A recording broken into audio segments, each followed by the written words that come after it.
Bona vesprada a tots i a totes. Benvinguts a aquesta aula magna del Centre Cultural de la Nau, com sabeu, l'edifici seu històrica de la Universitat de València, i per a nosaltres, per al Servei de Cultura Universitària, que forma part del Vicerrectorat de Cultura i Societat, és un plaer rebre aquesta mesa de debat que d'alguna manera s'organitza al voltant d'un llibre, A la sombra de Occidente, identidad y colonialismo en el Mediterráneo, que ha sigut ideat, pensat, escrit per José Miguel García Cortés, que tenim així a la nostra taula, i per a debatre sobre aquestes qüestions ens acompanyen en primer lloc el professor catedràtic del Departament d'Història de l'Art de la Universitat de València, Rafael Gil Salinas, ex vicerrector de Cultura i Esports, en la qual cosa estem no sols contents sinó molt orgullosos de tornar-lo a veure així, a la seva casa, que ha estat durant molt de temps seu, en el que ell va d'alguna manera començar a portar endavant les polítiques culturals de la Universitat de València, començant per aquells moments en què precisament aquest edifici seu històrica va començar a convertir-se en un centre cultural i, per tant, gràcies al seu impuls, avui tenim també l'oportunitat no sols de continuar, sinó de consolidar aquesta trajectòria de convertir aquest centre en un lloc de referència per al debat, per al pensament crític més actual, contemporani i sobretot per a rebre aquestes propostes que d'alguna manera ens permeten continuar reflexionant des d'un posicionament, podríem dir, també polític, des de la perspectiva de gènere, des de lo decolonial, quin és el paper de les institucions culturals i en aquest sentit la Universitat de València com a institució educativa pública superior ha d'estar ètica i deontològicament al capdavant. Ens acompanyen també Lola Bañón i Castellón, periodista i professora de Comunicació Corporativa i Relacions Institucionals de la Universitat de València. Moltíssimes gràcies també per acompanyar-los, Lola, perquè la seva veu és una veu clara, compromesa, també des del punt de vista de la mirada, de la perspectiva de gènere i del feminisme, on dins d'aquesta mirada en Occident hegemònica en moltes ocasions i heteropatriarcal, el paper de les dones també és fonamental i jo crec que en aquest sentit té moltes coses a dir en aquest debat. I ens acompanya també Juan Vicente Aliaga, professor titular de la Facultat de Belles Arts de la Universitat Politècnica de València, una persona que des del punt de vista de la investigació ha estat i continua sent un referent obligatori per a aquesta visió de l'estètica, de la teoria de les arts, però també de l'acció artística i cultural, on rellegir, en aquest cas, les expressions artístiques d'una mirada colpejadora ha estat per a moltes generacions d'aquests que estudiem història de l'art una persona fonamental a través dels seus escrits. A la qual cosa, un panell de luxe, podem dir, evidentment acompanyats en aquest cas per l'autor d'aquest magnífic llibre, A la sombra de Occidente, que ens permetrà no sols escudrinyar aquestes qüestions que tenen a veure efectivament en la identitat, en la mirada de lo decolonial, sinó que, com sabeu, José Miguel Cortés és una persona referent al món de l'art com a professor de la Universitat Politècnica de València i també ho va ser com a director de l'IBAM. Amb la qual cosa, moltíssimes gràcies. Donar també a tots vostès les gràcies per la seva assistència i nomenar algunes persones, a Cueto, que ens acompanya, a Carmen Calvo, que també l'ha vist per ahir, a Isabel Oliver, moltíssimes gràcies per acompanyar-nos. I esperem que en aquest debat no sols intervenga aquesta taula conformada per aquestes persones expertes, sinó que puguem dialogar, establir un debat interessant i fructífer amb l'intercanvi d'opinions i de sabers i d'experiències d'una manera més col·laborativa i participativa. Per la qual cosa, després de les intervencions, obrirem un moment, un temps de debat per a la intervenció del públic. Però, en primer lloc, té la paraula el professor catedràtic d'Història de l'Art, Rafael Gil Salinas, que a més és el meu director de tesis, amb la qual cosa estic molt contenta de que estigui així amb mi, qui conduirà l'acte que començarà a partir d'ara. Moltíssimes gràcies. Decía que buenas tardes y que gracias, vicerrectora, por las palabras y por la presentación que ha hecho de este acto, de un acto que tiene como objeto reflexionar sobre una publicación que ha visto la luz en el mes de diciembre de 2022, A la sombra de Occidente, identidad y colonialismo en el Mediterráneo. Es un libro en el que José Miguel Cortés ha ido buceando en una realidad, yo creo que poco conocida y mal interpretada, que es la cultura del Mediterráneo, y en el que además construye un relato cronológico basado en fuentes históricas, en hechos conocidos, en lecturas del pasado que se han hecho siempre desde una clave occidental, desde una perspectiva de Occidente, sin tener en cuenta el pensamiento, la cultura, la religión, la ideología de Oriente.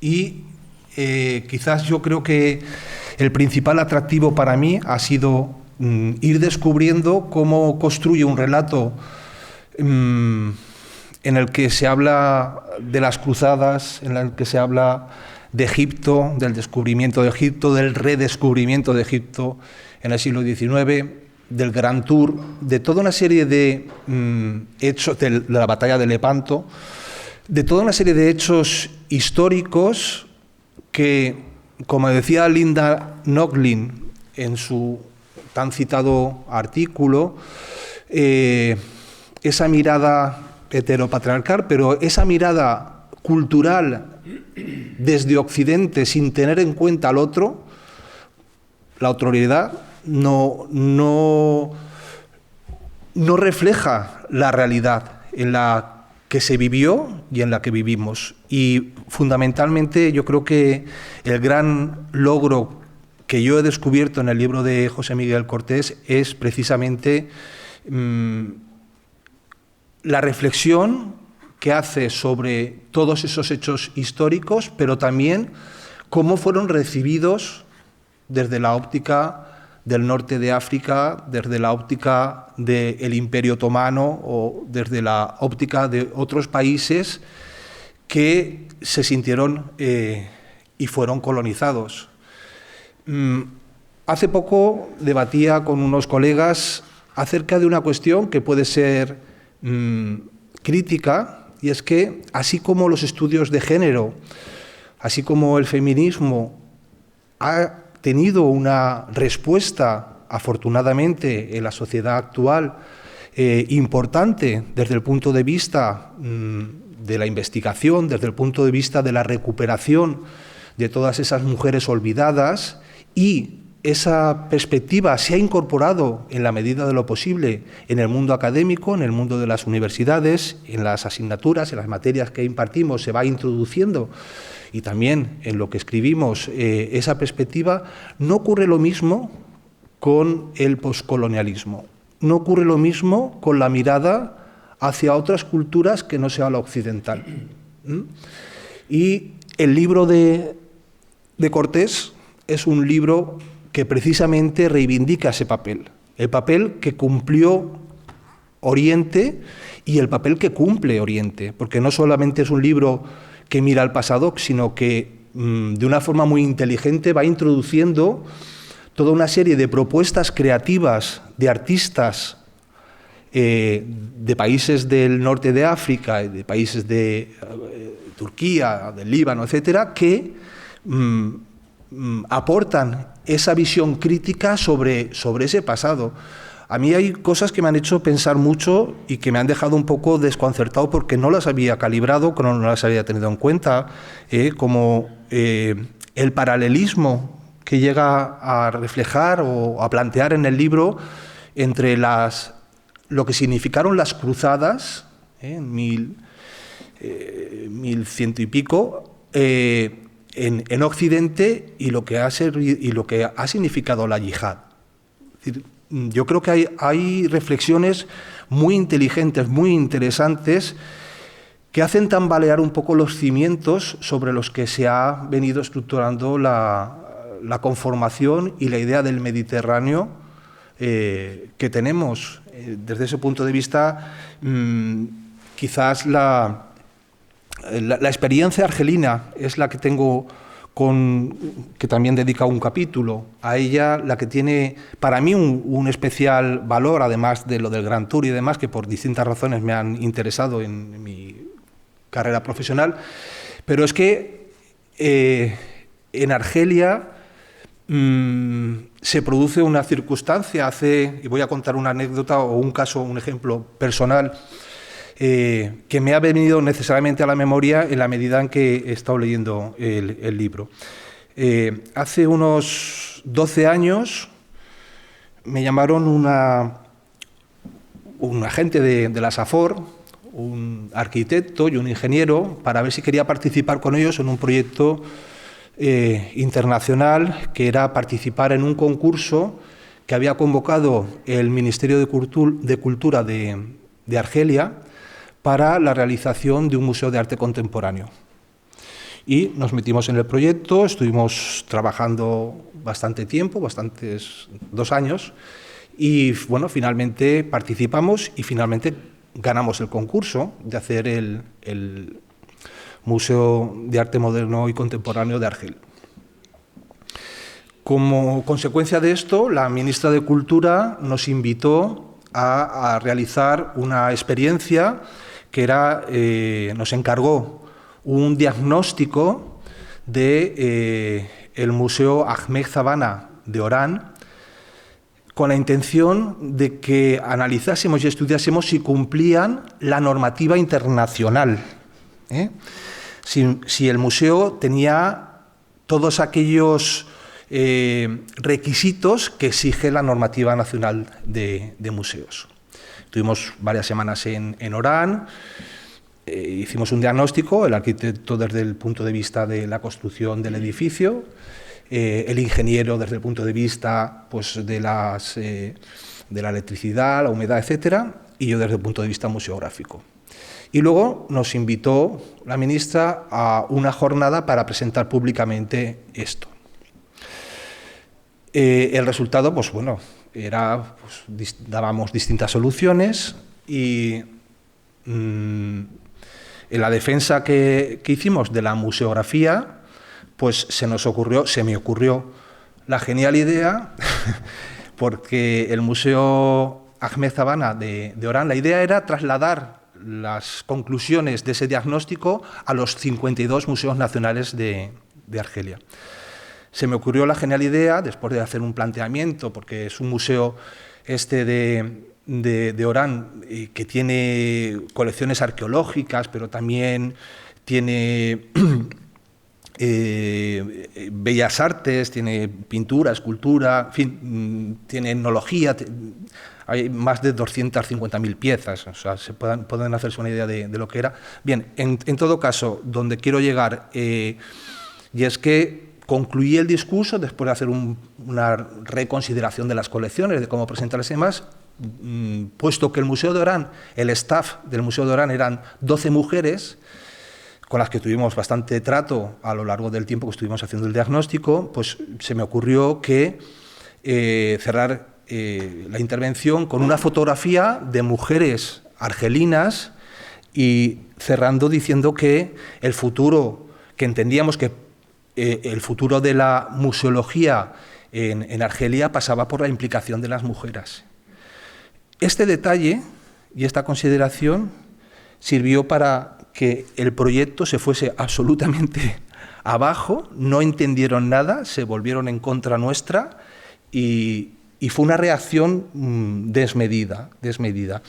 Y en el Museo de Arte Contemporáneo de Argel, el planteamiento que hacíamos era un planteamiento en el que, como escribe José Miguel en su libro, ha habido una situación política muy determinada, muy concreta, y el país mantiene una producción artística también anclada en fórmulas bastante antiguas, pero ha habido una diáspora, o hubo una diáspora como consecuencia de su propia historia, y muchos de esos artistas marcharon a Francia o Inglaterra, y muchos de esos artistas argelinos ya han nacido en Francia e Inglaterra. Y son tremendamente críticos y son tremendamente creativos y están en contacto con la cultura occidental, pero al mismo tiempo encuentran el problema, y parte del problema lo vivimos en primera persona, de que el propio país mira con mucho celo y con mucho cuidado el aceptar a esos artistas que, vistos desde la óptica occidental, representan la diáspora, pero vistos desde su propia óptica, son traidores. Y toda esa reflexión se refleja en el libro que hoy presentamos. A continuación, Lola. Moltíssimes gràcies per la invitació a poder acompanyar-vos, als companys de taula i a tots i a totes vosaltres. En primer lloc, el nexe que tenim José Miguel i jo és la Mediterrània. La primera vegada que ens varen conèixer, gràcies a Blanca, que és una amiga comú, va ser amb l'objecte de tindre una conversa sobre la Mediterrània. Era una conversa entre gent procedent del món de l'art, com era José Miguel i també Blanca, i jo que sóc una periodista, una persona que procedeix d'un món absolutament escorat del món artístic, i en aquesta taula ens plantejaven la pregunta que tantes persones han plantejat en el món de l'acadèmia, en el món del periodisme, en el món de l'art, què és la Mediterrània? La veritat és que els geògrafs, els cartògrafs ho tenen molt definit, però els historiadors, els periodistes, els artistes no tenim clara la definició de la Mediterrània. I això, que és una dificultat a l'hora d'investigar, a l'hora de crear, és un avantatge, perquè és un mar que no té fronteres i és un mar que té moltes realitats paral·leles i moltes realitats ocultes. Jo crec que aquest llibre naix d'aquesta energia que José Miguel va portar quan va prendre la direcció de l'IMAM en un moment sumament difícil, no únicament econòmicament, sinó també, no sé si sabeu que jo me dedicava al periodisme internacional, l'IMAM tenia molt poca transcendència exterior i la perspectiva mediterrània va ser una manera de reforçar la posició de València en el món artístic i també la visibilitat d'un món que està absolutament ocult. Jo crec que la Mediterrània és, des de molts punts de vista, un territori molt especial perquè ahí conviuen colonitzats i colonitzadors. De fet, el títol del llibre és A la sombra de Occidente, identitat i colonialisme en el Mediterrani. Per tant, és una realitat difícilment reproduïble en altres parts del món. Conviuen i continuen convivint en dinàmiques d'opressió.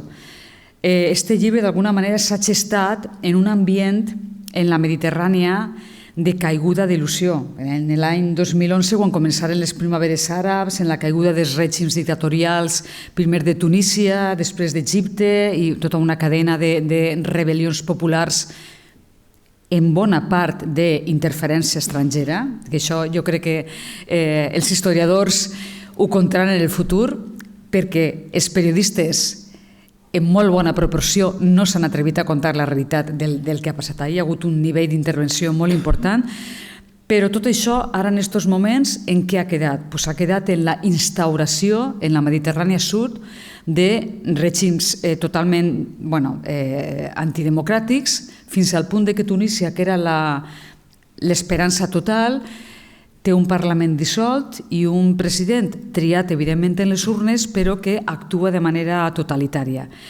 Penseu que, per exemple, Tunísia, parlant del gènere, és l'únic país que té una llei de violència contra la violència de gènere, que és un referent en el món àrab i que està inspirat en la llei 2004 espanyola, però que, evidentment, en un Parlament dissolt i en un sistema judicial absolutament en l'aire, és un paper mullat, totalment. És a dir, estem en un moment extremadament difícil on no es parla de que els mediterranis i les mediterranis som les primeres víctimes, les primeres són els ucranians i russos, però la segona víctima de la guerra d'Ucrània per tota la qüestió energètica és la Mediterrània. Quan llegiu aquest llibre, La sombra d'Occidente, d'alguna manera jo crec que aneu a trobar l'eco de les veus de mediterranistes clàssics, com són Brodel, per exemple, que és mític, i sobretot Rafael Chirves, que és valencià, perquè Chirves arreplega i conta i narra molt bé en el seu llibre Mediterranis, que és un clàssic que sempre nosaltres el comentem, que ell el que conta què significa ser mediterrani. El que conta Chirves és que quan ell va a Istanbul, a Argèlia, a Palestina, quan veu les veles en els ports, ell el que veu no és directament un descobriment d'un món oriental estrany. Literalment diu algo així que jo lo que vi no fue un fogonazo sensorial, yo lo que vi realmente y lo que sentí fue una excavación. I d'alguna manera jo, aquesta és l'experiència que sempre he tingut també quan com a periodista internacional he cobert el Magreb, sobretot l'Orient Pròxim, Palestina, Egipte, Tunísia, Jordània, Síria, en aquesta guerra de 10 anys. Jo quan he estat en Síria el que he trobat és la meva Mediterrània, la que potser no m'és conscient quan vaig a la platja del Perelló o quan vaig a Alacant, note que allí és el recurs de la meva manifestació identitària. I a mi em sembla molt interessant perquè, entre altres històries, es fa un recorregut inevitablement vinculat a la seva trajectòria com a director de l'IBAM, amb persones com Amuna Hatoum, que són artistes bàsiques en la Mediterrània, i veig també una visibilització i una constància de que l'art moltes vegades s'atreveix a dir el que el sistema mediàtic no s'atreveix, perquè el sistema mediàtic, baix la bandera de la llibertat i la possibilitat de lliure expressió, realment el que tenim és un sistema mediàtic ocupat per les grans corporacions i, per tant, per una disminució de les possibilitats de pluralitat de veus. Estic recordant ara mateix el que va organitzar d'Imaginar la Mediterrània en l'IBAM, on artistes de Gaza van exposar. Després, quan jo vaig anar a Gaza i vaig parlar amb aquests artistes, la transcendència que havia tingut el fet de poder veure la seva obra en la Mediterrània Nord, en València, en l'IBAM, té una significació política evident. No únicament és un acte de visibilitzar veus que estan injustament silenciades, sinó que, a més, és un reconeixement de pertànyer a una cultura comuna. Crec que també el llibre és una manera de reivindicar, com deia Rafael, l'Orient, que la nostra visió occidental ha tapat moltes vegades, i el nostre Occident és hereu d'eixe Orient, perquè nosaltres som fills dels grecs, els grecs que són algo més que el país Grècia actualment, però tot això ho van disseminar els àrabs i nosaltres estem ahí. L'Orient està en la nostra forma de ser occidentals i crec que això és una reivindicació pendent encara. Ni què dir-te que, i això Eduard Said, que també és nomenat moltes vegades i que és una personalitat fonamental quan parlem del món mediterrani i quan parlem de la visió orientalista, si bé hem de denunciar l'ocultació d'aquest Mediterrani que la marroquí Halili considera el Mediterrani negre en el teu llibre, n'hi ha un altre Mediterrani que està per baix de les aigües, que és el Mediterrani de les dones. Les dones mediterrànies, les coses que han escrit les gregues, les coses que varen disseminar les dones mediterrànies. Per exemple, si llegim els llibres d'història oficials que es donen en secundària i es donen també en la universitat, això professors universitaris també ho diuen, la primera universitat del món, Bolònia, no. La primera universitat del món va ser en Fes i la va organitzar una dona. La va fundar una dona que es va casar en un tunisià i va pensar que anava a dedicar la seva fortuna a crear un centre de coneixement que acabaria convertir-se en la Universitat de Fez. La història d'aquesta dona està tapada absolutament i la història de tantes dones. Ja sabeu que n'hi ha moltes obres del pensament grec de les que se sospita que han estat escrites per dones, però evidentment la transmissió ha arribat com ha arribat. Així també hi ha una recuperació de les dones artistes, perquè, com dic, moltes vegades quan en els estudis de gènere parlem de les societats que no són patriarcals, no n'hi ha cap societat al món que no sigui patriarcal. Els graus són diferents, però totes són patriarcals. El món de l'art és un món també patriarcal i, per tant, el fet de visibilitzar l'aportació de les dones no únicament és un detall anecdòtic, sinó que és una acció profundament política. I això és un agraïment molt especial que jo te volia fer del llibre. I res, més que dir-te que, com sempre, quan naveguem les aigües del Mediterrani deprenem moltes coses perquè no s'acaba mai, és un mar sense frontera. Així és que moltes gràcies i recomane la lectura d'aquest llibre, perquè segur que vos passarà com a xirves. No veureu res més que una excavadora interior que vos va veient, vos va ensenyant com tenim de comú en el nostre veí oblidat o la nostra veïna oblidada. Moltes gràcies. Sí. Gracias. Muchas gracias por invitarme a participar en esta presentación del libro de José Miguel. Bueno, yo he preparado unas notas, entonces me vais a permitir que las lea. No son largas.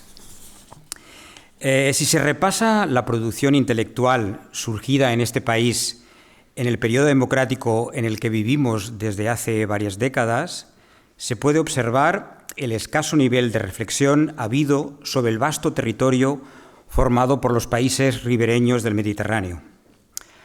Parece oportuno, por tanto, a la luz de la publicación del libro de José Miguel Cortés, que estamos presentando esta tarde, preguntarse por las razones de este apartamiento o falta de atención, dado que son numerosos los acontecimientos históricos que han tenido al Mare Nostrum como espacio protagonista de un conjunto complejo de intereses y también de conflictos de carácter económico, político, religioso y cultural en los que España ha estado y está involucrada.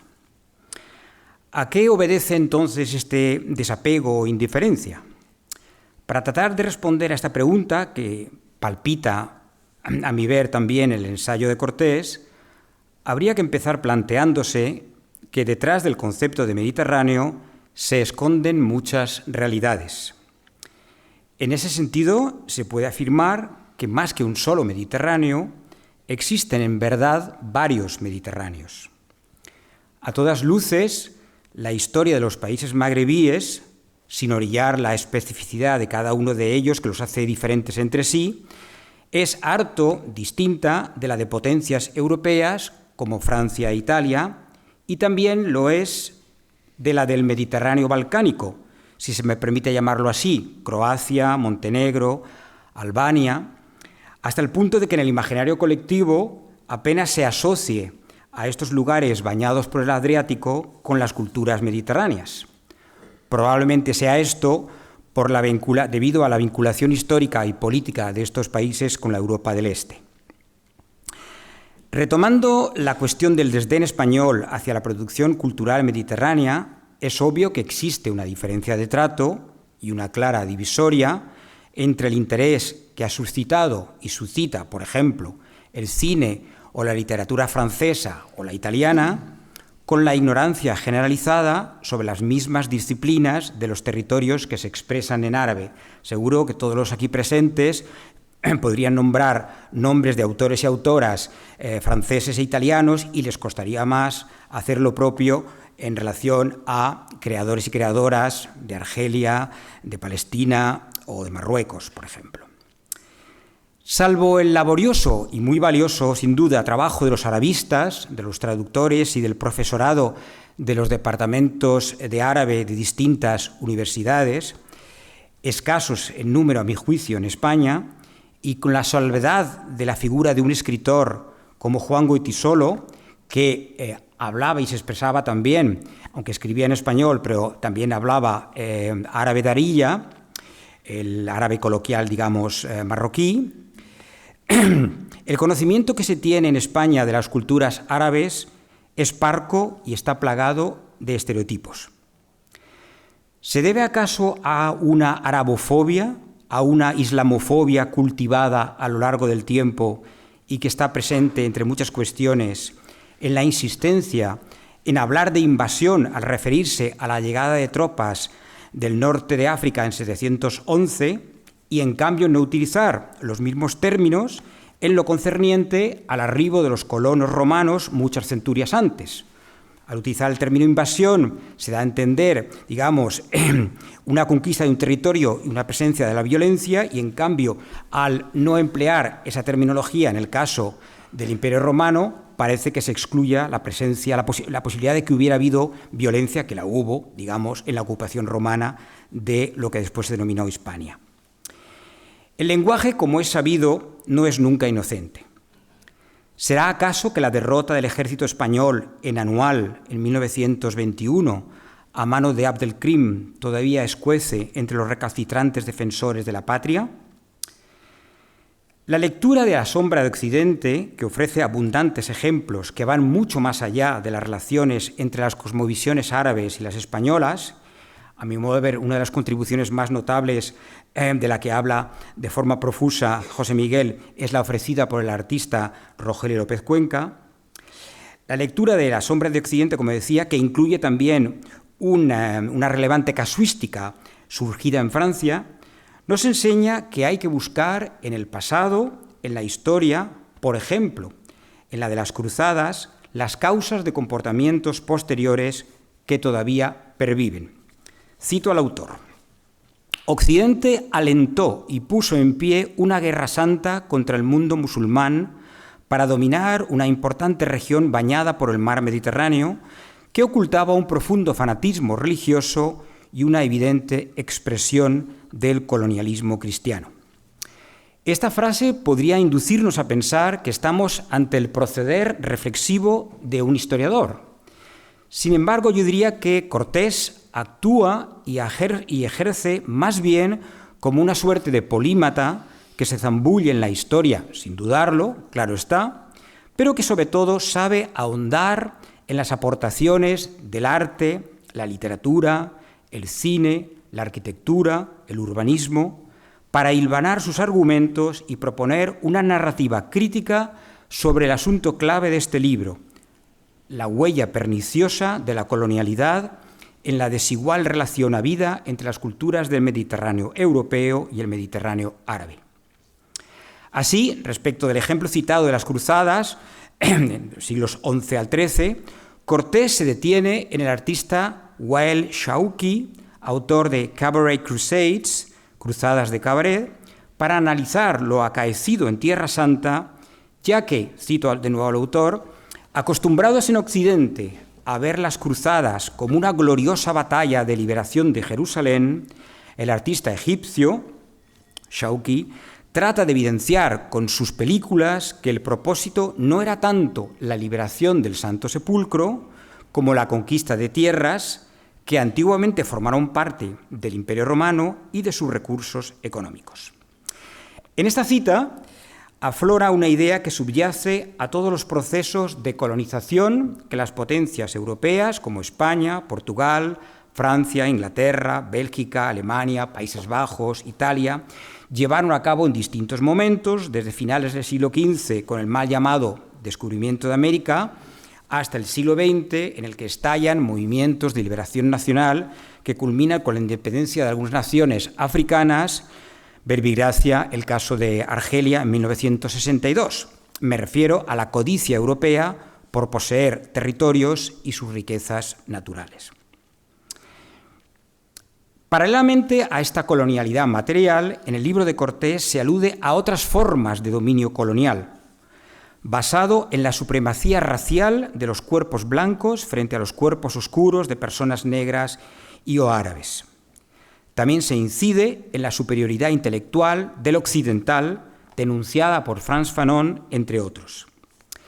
En ese sentido, el arte ha servido como un mecanismo para la construcción de imágenes de los llamados otros como individuos pasivos, sumisos, especialmente en el caso de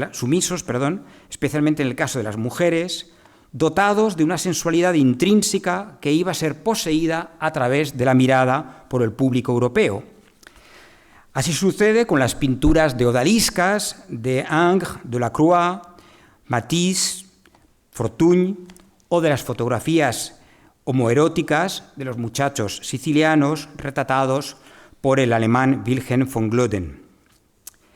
Frente a estas representaciones orientalistas, que en el caso de los cuerpos femeninos fueron criticadas por la profesora marroquí feminista Fatema Mernissi, Cortés nos invita a un verdadero festín de obras que cuestionan tanto la mirada colonizadora como los clichés uniformizadores del Mediterráneo árabe.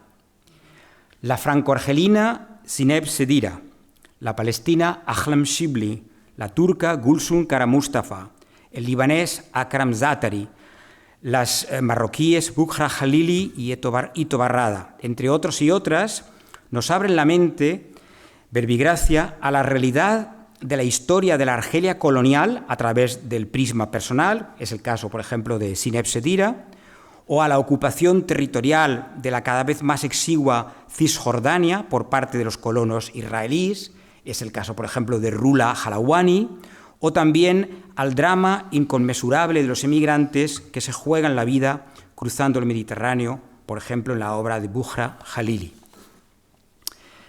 Finalmente, me gustaría terminar estas breves notas diciendo que el mérito principal del ensayo de Cortés, en el que enlaza con buen estilo e inteligencia materiales de diversa procedencia literaria, Jean Genet, Boualem Sansal, Rafael Chirves, Albert Camus, cinematográfica, Gillo Pontecorvo, René Vauthier, y artística, Joana Hachi-Thomas, Jalil Jorés, Rogelio López Cuenca, te he citado anteriormente, Adrián Pachi, el mérito reside en hacernos pensar en una zona del mundo anegada a día de hoy en clichés turísticos y estereotipos publicitarios a través de la descolonización del pensamiento, que es como se aprende a ver de nuevo, desarbolando de ese modo el andamiaje eurocéntrico y colonial.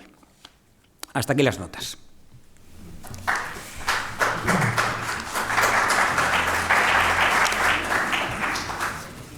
Bueno, antes que nada, muchísimas gracias por acompañarnos esta tarde en la presentación de este libro, A la sombra de Occidente, Identidad y Colonialismo en el Mediterráneo. También muchísimas gracias a la Universidad de Valencia, evidentemente, por acogernos en esta magnífica casa, a la vicerrectora de Cultura, Esther Alba, y a los profesores y profesoras, Rafael Gil, Lola Bañón y Juan Vicente Aliaga, primero por sus amables palabras, estoy un poco apesadumbrado, y luego también por su generosidad a la hora de prestarse a presentar este libro.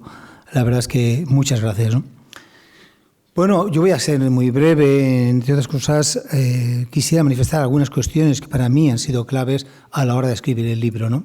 Es verdad, lo decía Lola Bañón, ¿no? Es decir, por un lado, escribir un libro es una tarea muchas veces muy solitaria, terriblemente solitaria, a veces muy ingrata, porque, como decía antes, con unos amigos, casi esos días que te fusionas con el ordenador, con la pantalla, ¿no? Y no diferencias entre tú mismo y el ordenador, ¿no? Y te aburres de ti, te aburres del libro y te aburres de todo, ¿no? Es una tarea larga, dura, pero la verdad que muy satisfactoria, ¿no? Porque llega un momento en el cual ves el libro publicado y actos como este, ¿no? La verdad es que también es cierto, es decir, el libro se empezó a gestar en mi cabeza con el proyecto que presenté a la dirección del IBAM en 2014, con los 6 años que estuve trabajando ahí de director y llevando una programación muy cercana a todo esto, en lo cual Lola Bañón me acompañó de una manera muy seria y muy fiel, muy agradecido estoy por ello y tal, y que me permitió posteriormente a la salida del museo escribirlo y darle cuerpo a lo que es el libro, ¿no? De todas maneras, yo quisiera destacar 3 aspectos que me han llevado, 3 aspectos concretos en los cuales me gustaría incidir, por qué he escrito el libro, ¿no? Hay muchos más, evidentemente, ¿no? Pero quisiera marcar estos 3 porque para mí son especialmente relevantes, ¿no? Especialmente significativos. El primero es siguiendo un poco lo que dice el poeta sirio Adonis sobre la necesidad de sacar a la luz las historias camufladas, esas historias que están en la sombra, de las que nadie habla, las que nadie conoce, las que nadie se plantea, ¿no? Yo creo que es importante, es muy relevante llevar esto adelante, ¿no? Fundamentalmente, a partir del siglo XVIII, la presencia occidental en el Mediterráneo fue total, hegemónica, cultural, política, socialmente, económicamente, ¿no? Y plantearon toda una visión del Mediterráneo que se desarrolló a través del Gran Tour y todo un conjunto de manifestaciones, en lo cual el Mediterráneo era una zona de hedonista, de placer, donde no había ninguna connotación política, social, no había ningún problema de este tipo. Esta es una creencia que yo creo que continúa siendo hegemónica todavía hoy. Y la verdad es que pasamos de una lectura completamente válida sobre la manera de entender el Mediterráneo a la única lectura. La diferencia entre una y la única es realmente muy significativa, ¿no?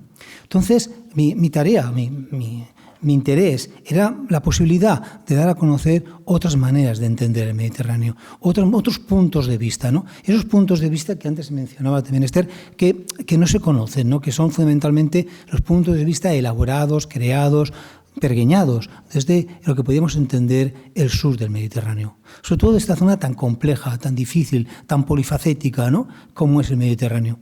Fíjense ustedes que en el Mediterráneo se reúnen 3 continentes, se reúnen 3 penínsulas, 3 religiones, decenas de islas, centenares de ciudades, algunas de ellas con millones de habitantes y millones de personas con creencias, formas de vida, religiones y puntos de vista muy distintos, aunque por otro lado muy cercanos entre sí. Bueno, pues esto es lo que me llevó a interesarme por esta zona, que también, como decíamos, nadie sabe muy bien qué es, ¿no? Y realmente no responde a criterios fijos, ni mucho menos, sino que son criterios que van variando, que son complejos, que se van entrelazando, etcétera, etcétera. Pero me parecía importante conocer esto para saber también ¿por qué? ¿Cuáles son las razones de esos temores y esos menosprecios hacia aquello que no conocemos? ¿Por qué esa indiferencia, esa superioridad moral y esa superioridad cultural y artística hacia ese sur? Parece ser que todos y todas necesitamos un sur al cual echarles la culpa de todo, ¿no? Unos chivos expiatorios en los cuales son los causantes de nuestros problemas de todo tipo, ¿no? Por lo tanto, que me apetecía conocer estas razones que nos llevaban, como decía, a esta superioridad intelectual que nos llevaba a menospreciar a todo este tipo de países. Como escribió la politóloga y socióloga Françoise Berger, yo creo que es momento de acabar con ese sentimiento de vidas precarias y seres superfluos que tienen muchos de los habitantes del norte de África, del sur del Mediterráneo. Bien, este era un elemento que me interesaba mucho. Un segundo aspecto que me parecía terriblemente importante era que fundamentalmente cuando se habla del Mediterráneo y de toda esta zona que reúne, como digo, a decenas de países, generalmente hay como 2 posturas fijadas de antemano, ¿no? Posturas muy rígidas, sectarias, y son las posturas hegemónicas. Por un lado tenemos las actitudes absolutamente neocolonialistas, que se dan fundamentalmente, no todo el mundo, ni mucho menos, pero evidentemente, mayoritariamente en el norte del Mediterráneo, los países europeos, y por otro lado, unas visiones fundamentalistas religiosas, que provienen fundamentalmente, básicamente, del sur del Mediterráneo. Bueno, a mí ninguna de las dos me servía, ni una ni la otra. Pensaba que era necesario plantear otros criterios, otros puntos de vista que, en vez de producir encontronazos y este tipo de posturas absolutamente extremas, plantear lugares de encuentro, plantear posibilidades de acuerdo entre esas dos orillas que muchas veces se han llevado más a la disputa que a la reconciliación. Y por ello pensaba que era necesario que fuéramos conscientes de nuestra historia y conscientes de todo lo que Occidente ha realizado en los últimos siglos. Y yo creo que hay tres cuestiones que son fundamentales que nos debíamos de plantear. Una, el expolio cultural producido desde finales del XVIII hasta hoy mismo. Otro, las invasiones políticas. Y un tercer aspecto, las explotaciones económicas. Ayer mismo creo que era que nuestro querido Papa decía en el centro de África algo así como, a Occidente le decía, quitar las manos de África. Todavía, en el siglo XXI, todavía el Papa tiene que decir una frase tan imperativa como esta, quitar las manos de la economía, quitar las manos de los pueblos que están al sur, ¿no? Esto me parecía muy importante en ese sentido para, como decía, para encontrar caminos de entendimiento, encontrar caminos de discusión, de posibilidad de crear un futuro mejor con una visión mucho más amplia. Y por eso me parecía importante que conociéramos, como aquí se ha manifestado también en la mesa, a un conjunto de escritores, de artistas, de cineastas que no conocemos. Me parecía importante que leer autores como Abdelatayah, Tahar Ben-Haloum, Boualem Sansal, Yasmina Khadra, Kamel Daoud o Leila Slimani. O también conocer a artistas contemporáneos y modernos, algunos se mencionan ya también, Juan Vicente Aliaga, como Gulsum Kara Mustafa, Akram Zatari, Wael Shawki, Urja Khalili, Ablan Shibli o Zineb Sedira. Porque estoy convencido que si leyéramos a estos escritores y escritoras, si conociéramos las obras que crean estos autores, tendríamos una visión mucho más amplia del mundo y nos cuestionaríamos nuestra pretendida superioridad cultural o intelectual. Se trataría, por tanto, de dejar de describir, de analizar y de decidir qué es Oriente desde el punto de vista de Occidente. Dejar de cosificar al árabe y de usurparle la posibilidad de hablar por sí mismo. Una tercera cuestión que también me parecía especialmente relevante era que nos fijáramos, porque las actitudes neocolonialistas o racistas muchas veces entendemos que están mantenidas o defendidas por gente que tiene unas posturas muy extremas, fundamentalmente de extrema derecha, gente que tiene una visión muy reducida de lo que son las libertades, de lo que es el mundo, etcétera, etcétera. Y creo que no nos damos realmente cuenta que estas actitudes, consciente o inconscientemente, estas actitudes neocolonialistas o incluso racistas, están mucho más extendidas de lo que pudiéramos pensar y que también habitan en muchas de las mentes de personas como nosotras que estamos aquí y que tenemos unas ideas mucho más democráticas, mucho más progresistas. Déjenme que cite dos ejemplos concretos de dos escritores. Uno de mediados del siglo XX. Es un escritor franco-argelino, Albert Camus.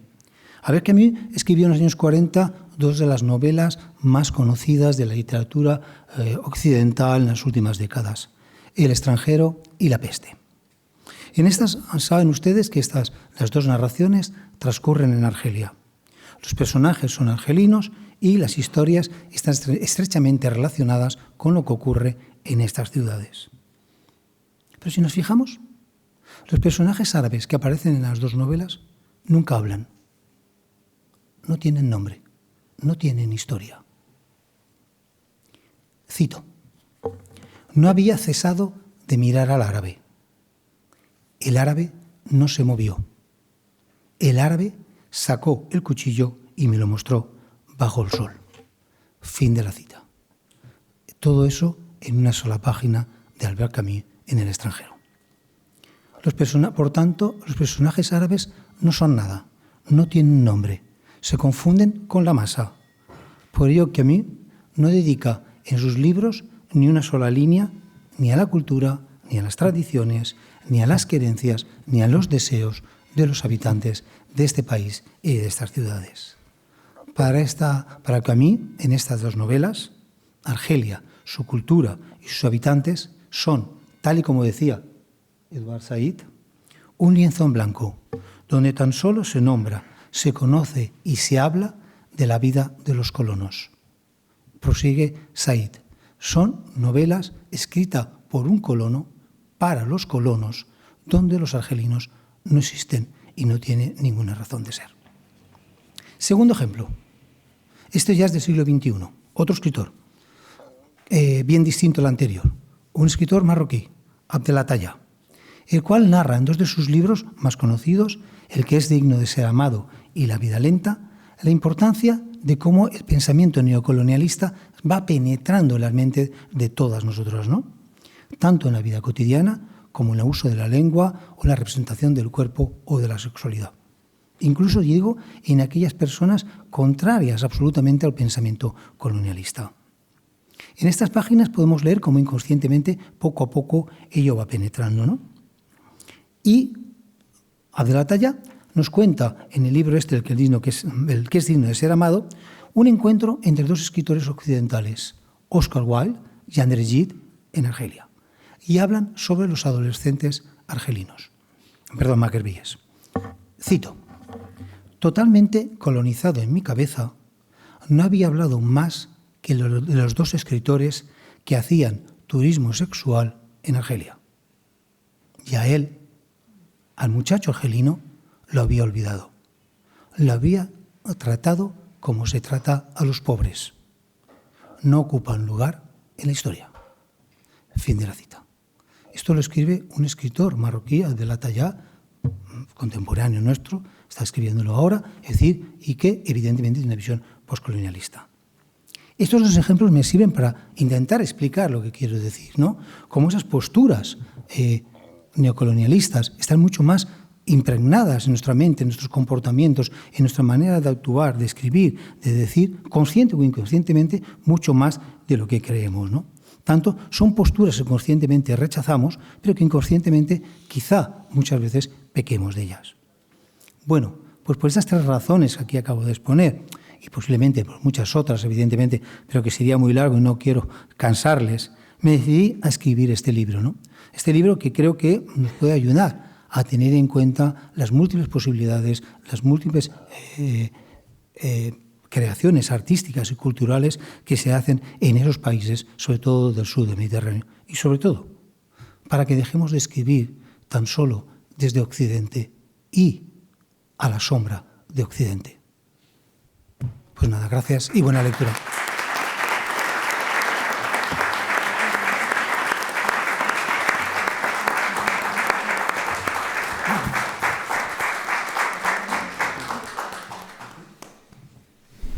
Bueno, pues muchísimas gracias a todos y por estas intervenciones en las que se han analizado cuestiones, ¿no?, que tienen que ver con esta publicación, con este libro de José Miguel Cortés, pero que sobre todo, ¿no?, establecen interrogantes, yo creo que significativos e importantes, sobre no solamente nuestra manera de estar, sino de mirar y de comprender nuestro mundo más inmediato, que son estas riberas comunes, ¿no?, del Mediterráneo, este pequeño universo absolutamente poliédrico, ¿no?, como se ha comentado, que tiene una gran fuerza centrípeta, ¿no?, tiene ese carácter, ¿no?, como hacia adentro en muchas ocasiones, pero que también, ¿no?, se abre a otras posibilidades.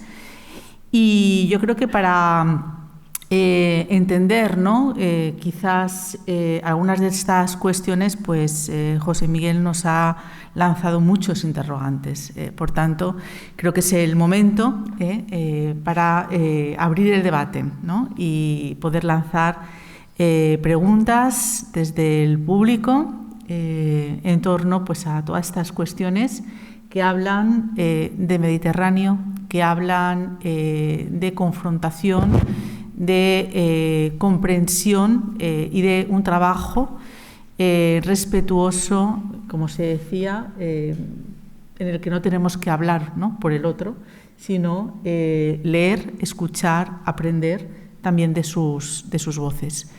Por tanto, pues invito, ¿no?, al público a participar en este debate. A ver si alguien se anima.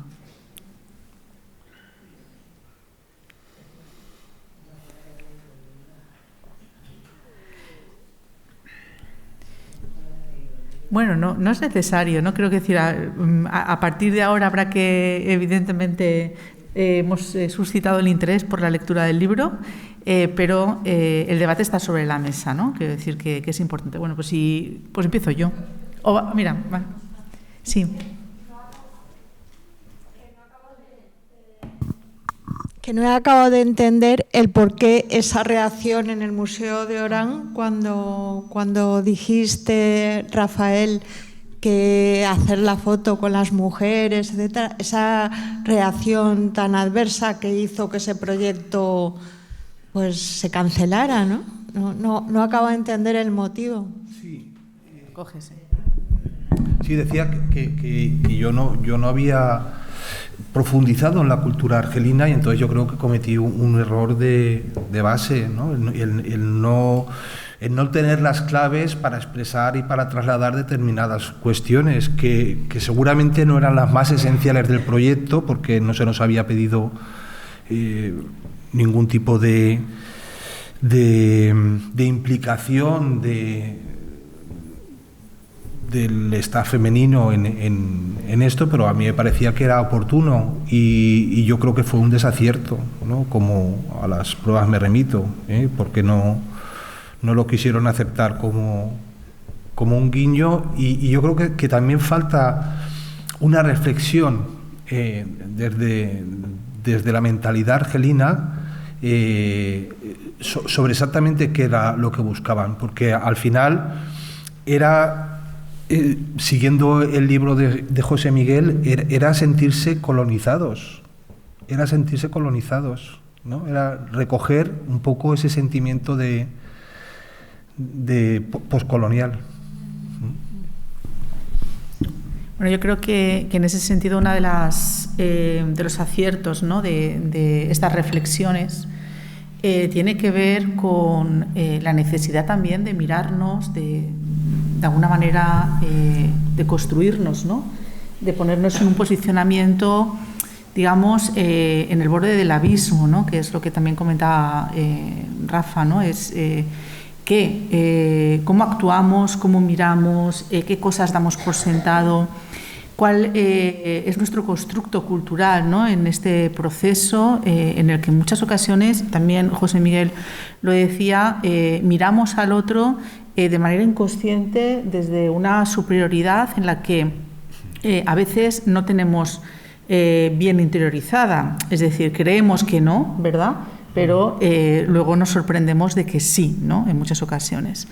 Yo creo que esa mirada crítica, esa manera en la que tenemos que deconstruirnos, ¿no? Yo creo que también ideológica y políticamente pues es uno de los grandes aciertos, ¿no? Por eso A la sombra de Occidente es un título yo creo que muy acertado.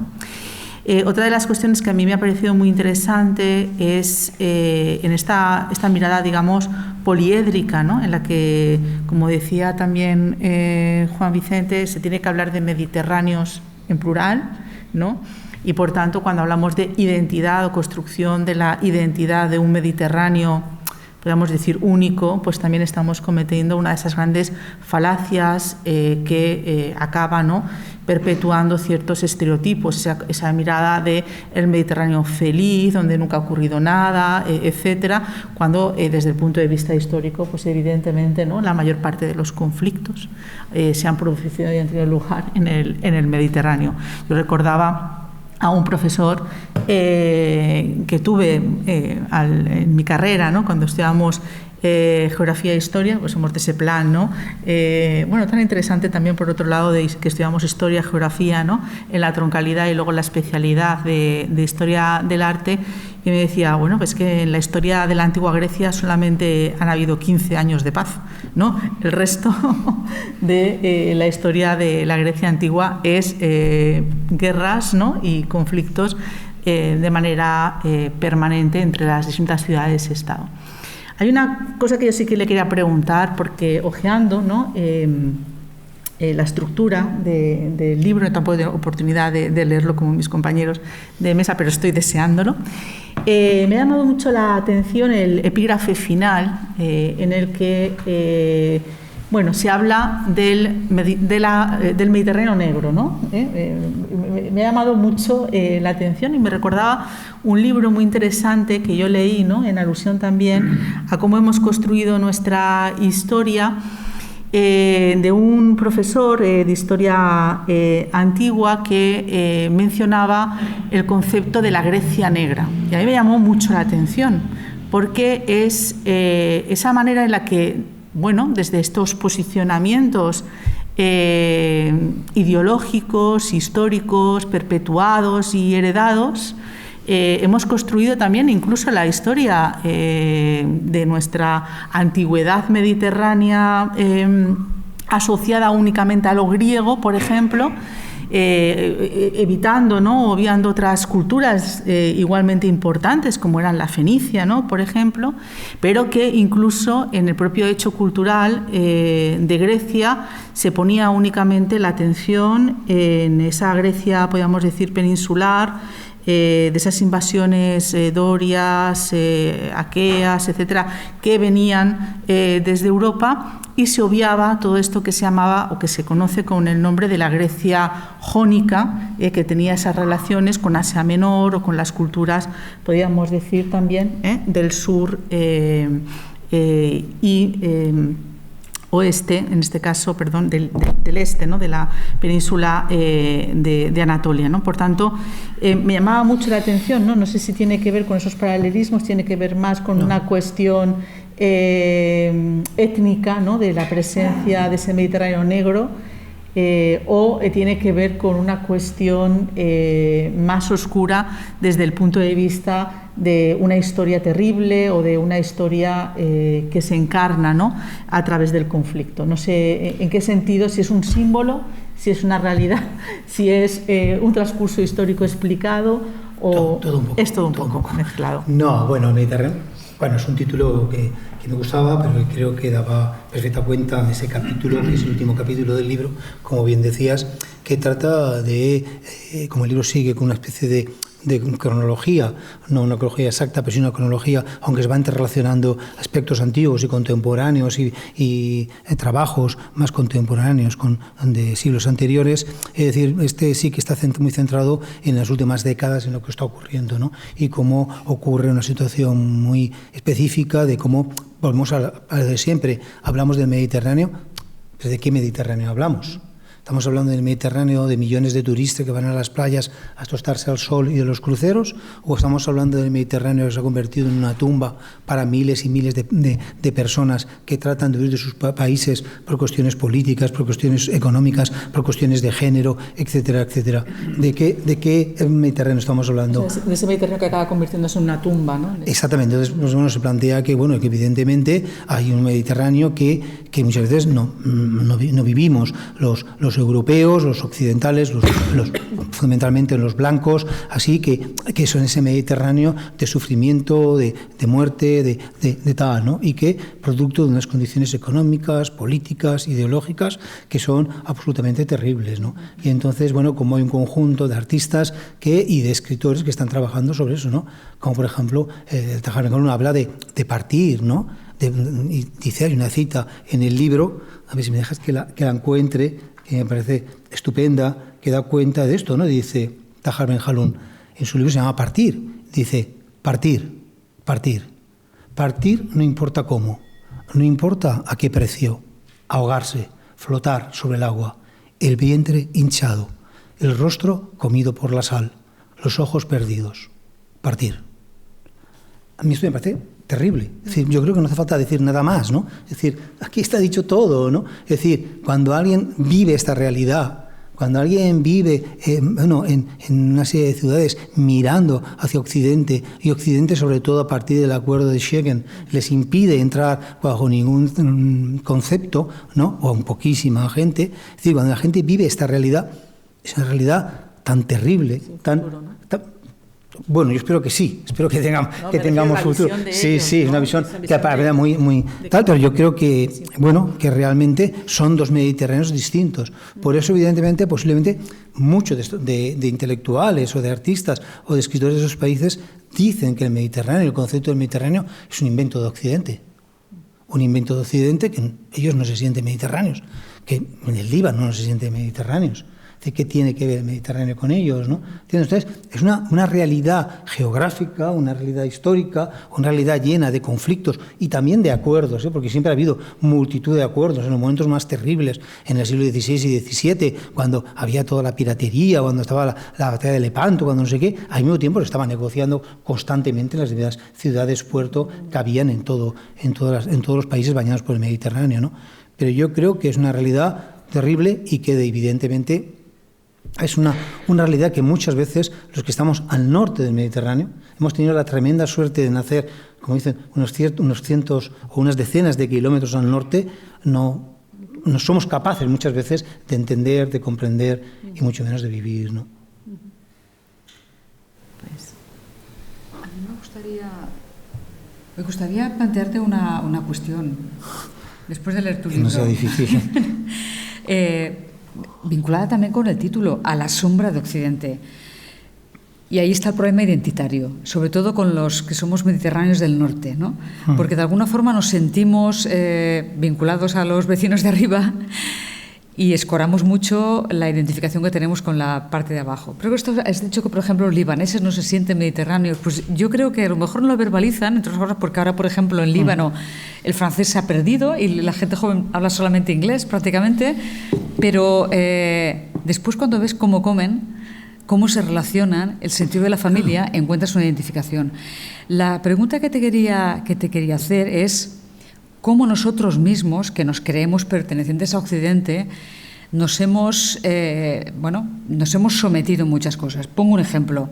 El inglés es un idioma que, excepto en Malta y por razones coloniales, no es un idioma mediterráneo. Es el árabe, el griego, el italiano, obviamente el castellano, el catalán, son idiomas mediterráneos. Pero el inglés está extendiéndose. Y bueno, pues nosotros los mediterráneos del norte dejamos esa penetración lingüística sin tener en cuenta que, por ejemplo, el árabe es una lengua de un peso extraordinario. Creo que el compañero lo ha comentado también antes. Entonces, estamos asistiendo a una capitulación por parte también de nuestra identidad mediterránea en aras. Pues no sabemos de qué, porque realmente la ganancia en el juego geoestratégico, los mediterráneos estamos ahora en un momento en que se está repartiendo el poder, porque antes eran dos polos en el mundo, Estados Unidos y la Unión Soviética, desde hace mucho tiempo, pero ahora ya hay muchos puntos en el mundo que están repartiéndose el poder. Y yo creo que nosotros, los mediterráneos, estamos con las manos abiertas viendo hacia dónde nos metemos, con los de la derecha, con los de la izquierda del mapa. Y esto yo creo que el mapa sí que el arte, sí que tiene capacidad de reflejarlo. Tiene una angustia existencial identitaria que también la literatura lo refleja de manera muy... Y de hecho, la grieta en la Unión Europea, no sé si estaréis de acuerdo, empezó no con el Brexit, empezó con el acuerdo por el cual se violó el cumplimiento de la Ley Internacional de Protección a los Refugiados. ¿Acordáis? Que se dio a Turquía dinero, toma dinero y quítame el problema de encima. Ahí empezó la quiebra moral de la Unión Europea y de alguna forma la quiebra de su naturaleza que luego pues ha venido. ¿Estamos capitulando a cambio de nada? ¿Qué sensación? Bueno, es que la verdad es que hay muchas cosas, ¿no? Vamos a una pregunta más compleja de lo que parece, ¿no? Es decir, yo creo de entrada es que hay el sentido del Mediterráneo, el sentido identitario, yo creo que es un sentido que evidentemente depende cómo se plantea y cómo lo cojas, puede ser, como tú bien sabes, o algo que liberador o algo constreñidor, ¿no? Depende en cada momento. Yo creo que sí que hay un conjunto de signos, es decir, que van desde la comida, del paisaje, de la vida en la calle, la ocupación de la calle, etcétera, etcétera. La temperatura, ese sol que está ahí cegador, ese sol que mata, por decirlo así, todo lo que tal. Es decir, que está muy presente en casi todos los países del Mediterráneo, ¿no? Pero también hay otras formas de estar bastante distintas y bastante diferentes. diferentes. Lo que sí que es cierto, y de esto es que, por ejemplo, yo ¿por qué empezaba un libro de arte contemporáneo con el tema de las cruzadas? Bueno, no es porque me haya convertido de hecho en historiador, ni lo pretendo, ni mucho menos, pero como dice un artista como Wael Shawky, es decir, que el problema está en que los mismos problemas o la visión, o dice Edward Said, la visión que tiene Europa en el siglo XV, XVI, XVII de Oriente no es muy distinta a la que se tiene en el XIX, en el XX, incluso en el XXI. ¿Entiendes lo que te quiero decir? No es casualidad que los territorios que ocuparon las cruzadas en el siglo XI sean los mismos donde se creó el Estado de Israel, donde se expulsó a los palestinos, donde se creó lo que se llama la gran tragedia palestina, etcétera, etcétera. Hay toda una serie de elementos con concatenaciones que se van relacionando una cosa con la otra, ¿no? Y entonces, bueno, a mí me parecía muy interesante hablar de las cruzadas, hablar de los concilios que pone en marcha el tema de las cruzadas, junto con un artista contemporáneo absolutamente de hoy en día, que era Wael Shawky, que, como ha dicho Juan Vicente Aliaga, crea toda una serie de películas y tal, que se llama Cabaret Crusade, o sea, las cruzadas Cabaret, en lo cual son unas películas que él crea unos títeres, unas titellas para que hablan sobre esa situación, ¿no? Entonces yo creo que la verdad es que es muy compleja, pero evidentemente yo creo que sí que nos debemos de retrotraer a este momento como nos debíamos de retrotraer al momento de las colonias. Es decir, no podemos obviar este momento, no podemos obviar que han sido 132 años que Francia estuvo colonizando Argelia. Es decir, no podemos olvidar que fue una masacre lo que se realizó en Argelia, una terrible masacre. Es decir, que fue posiblemente el único país que consiguió su independencia con las armas en el norte de África. Es decir, no había ningún otro. Toda una situación, esto no se puede obviar, que como Francia trató incluso a los colaboradores suyos, es decir, argelinos y tal, ¿no? Metiéndolos en campos de concentración, etcétera, etcétera, ¿no? Es decir, toda una serie de situaciones que no podemos dejarlas de lado. No podemos obviar el expolio cultural que se creó. Es decir, resulta que los grandes museos occidentales, el British Museum, el Museo del Louvre, se crearon casi paralelamente a cuando estas grandes potencias coloniales, Gran Bretaña y Francia, ocupan todos estos países, ¿no? Y se produce el gran expolio. Primero daba igual, lo que pasó era coger cosas y coger cosas y coger cosas. Luego de una manera más selectiva. Bueno, y ahora se están discutiendo que si se firmó o no se firmó un papel, un pobre desgraciado que había allí, que le dieron no sé qué y tal y cual, ¿no? Entonces, todas estas cosas no se pueden evitar, tenemos que cuestionarlas, tenemos que hacer un examen de conciencia Occidente e intentar plantear todo esto, qué es lo que significó, ¿no? Es decir, por no hablar de las guerras de ocupación, ¿no? Cuando Nasser independiza el país, vuelve el canal de Suez a Egipto y Francia, Inglaterra y Israel ocupan Egipto, ¿no? Es decir, estamos hablando de hace 4 días, es decir, no hace siglos, hace 4 días. Entonces, todo este tipo de cuestiones no se pueden obviar ni se pueden olvidar, ¿no? Es decir, cómo se crea un país expulsando a los habitantes de ese país, masacrándolos, ¿no? Y cada vez más, como decía Juan Vicente Aliaga, Cisjordania cada vez es más pequeña, no existe, ¿no? Y Occidente asiste indiferente a esta masacre y a este genocidio sobre un pueblo, ¿no? Entonces, por no hablar de lo que estábamos hablando, ¿no? De los miles y miles que mueren en el intento de llegar a las costas europeas, ¿no? Entonces, claro, yo creo que es muy difícil que alguien que vive toda esta realidad histórica y contemporánea, es decir, sentirse parte de algo de aquellos que están ahí enfrente, ¿no?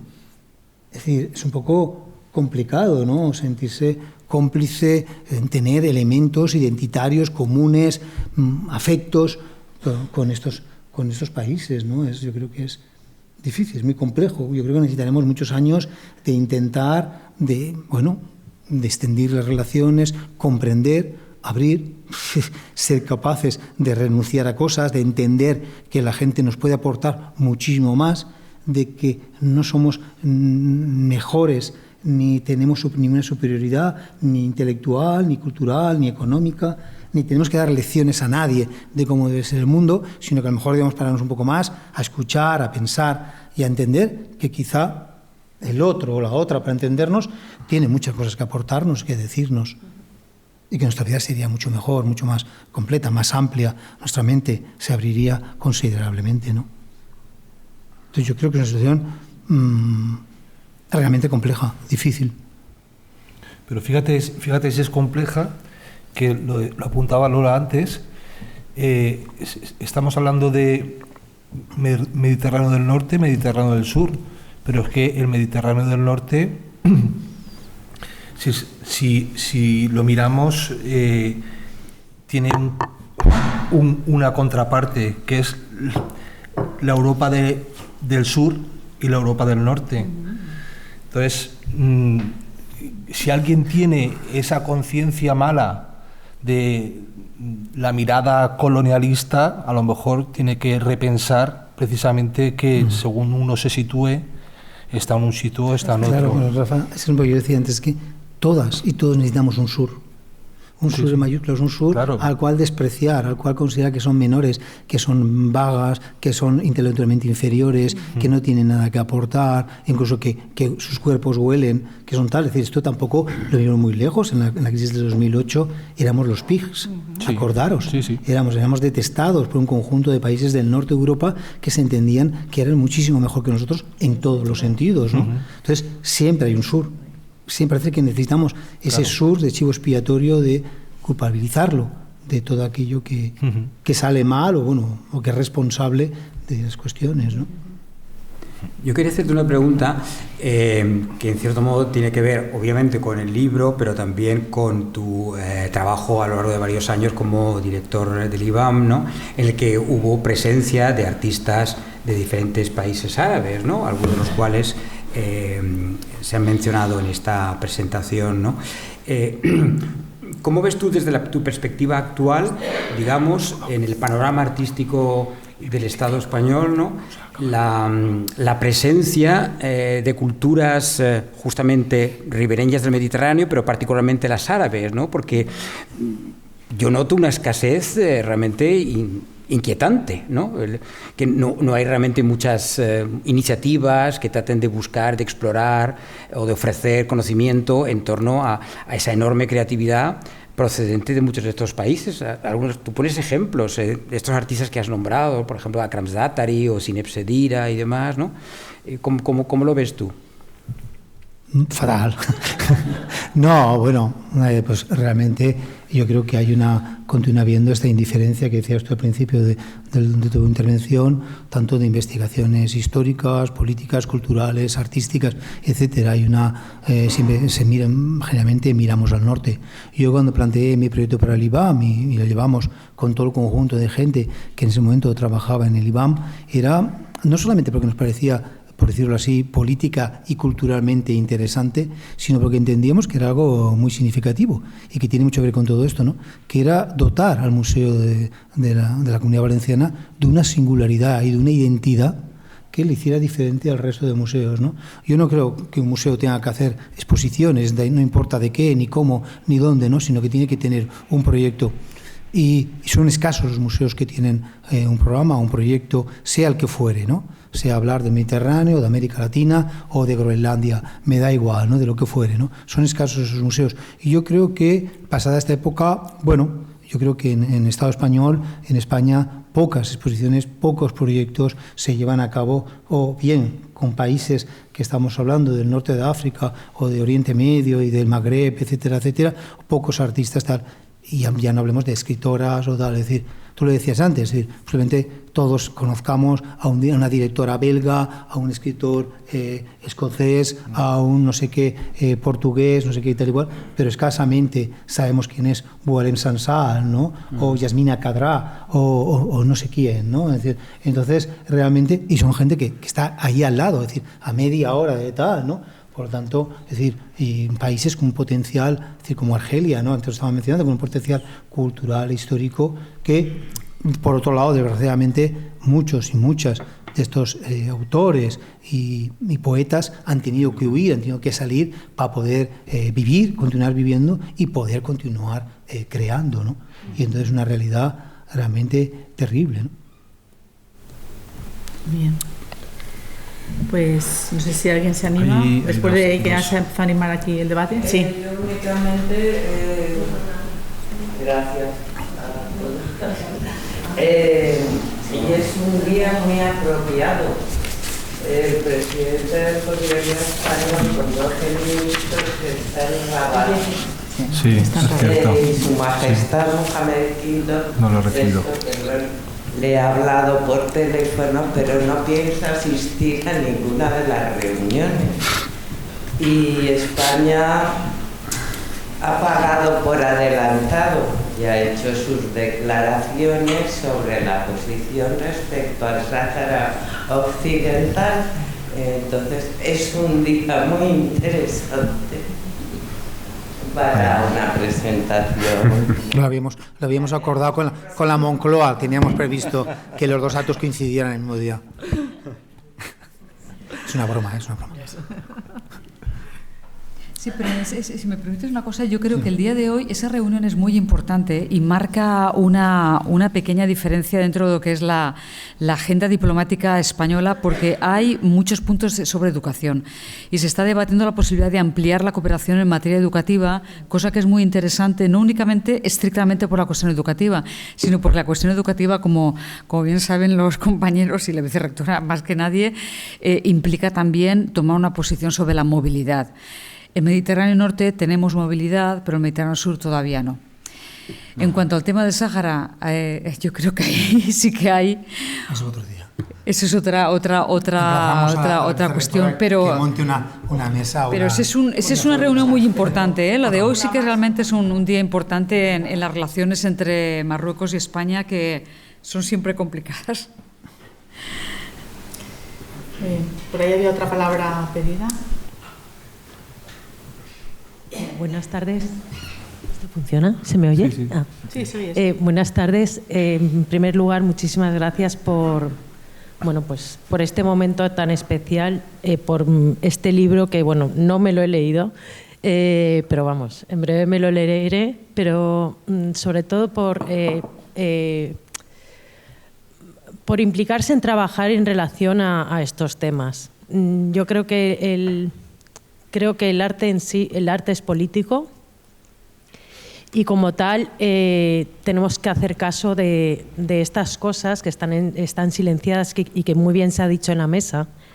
Estamos hablando de lo que no se habla o de lo que se habla de un modo farrullero, de cómo en los medios de comunicación pues nos encontramos constantemente ese mezclote que hacen entre árabe, musulmán, yihad, y empiezan a hacer ahí como todo, es como un tutus revolutum, que luego pues realmente pues quien es árabe puede ser cristiano, puede ser musulmán, puede ser lo que sea.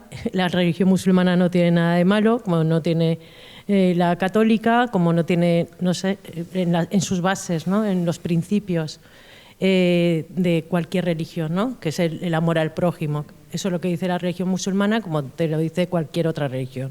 Y como base y principio es algo bueno. A partir de ahí ya, pues, cómo se gestione eso desde las particularidades de los que están, o sea, los extremismos, ¿no? Que existen en cada país es un tema. En relación a lo de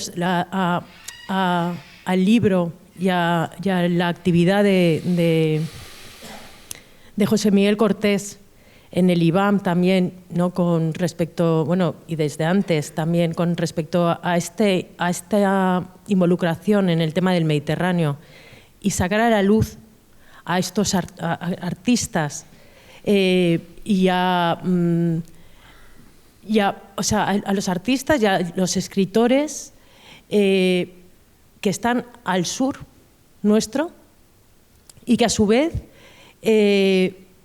pues lo que decimos, pues como nos sentimos todos superiores por estar al norte pero como un árabe de un palestino o un jordano también se siente superior a un marroquí, porque el marroquí es africano y ellos no. Entonces, igual que se sienten superiores a los egipcios, y esto es una cosa de unos con otros y con otros y con otros. Aún así, las convivencias entre ellos son mucho más normales que las del resto del mundo, que somos una panda de necios, pero de necios a un nivel muy alto. Porque si hablamos de España, me hace mucha gracia, claro, miramos hacia el norte, claro, con el inglés, pero ¿qué inglés? Aquí no habla nadie inglés en este país. Aquí nos miramos el ombligo. Aquí nadie habla inglés. Igual que los franceses hablan francés, no hablan inglés tampoco. Aquí hay una serie de gente que nos miramos el ombligo y hablamos nuestra lengua. Los italianos hablan su lengua. Pero tú te vas a Jordania y todo el mundo habla inglés. Tú vas a Palestina y la gente habla inglés. Entonces, con esto quiero decir que, a ver, este tipo de acción que a mí me entusiasma, lo que me da rabia, yo es que estoy rabiosa, porque lo que me da rabia, sí, tengo rabia, porque me da rabia porque se queda entre nosotros. O sea, porque no, realmente no llegamos. O sea, no sé lo que pasa, que todo se queda paralizado. Tú te vas a Jordania 6 meses y de repente te están diciendo, tía, ten cuidado, tía, te van a poner un burka, lo estás flipando, y te lo está diciendo gente que ha estudiado Derecho, o sea, que no son los indocumentados y que están trabajando en la Generalitat. O sea, ¿pero de qué estamos hablando?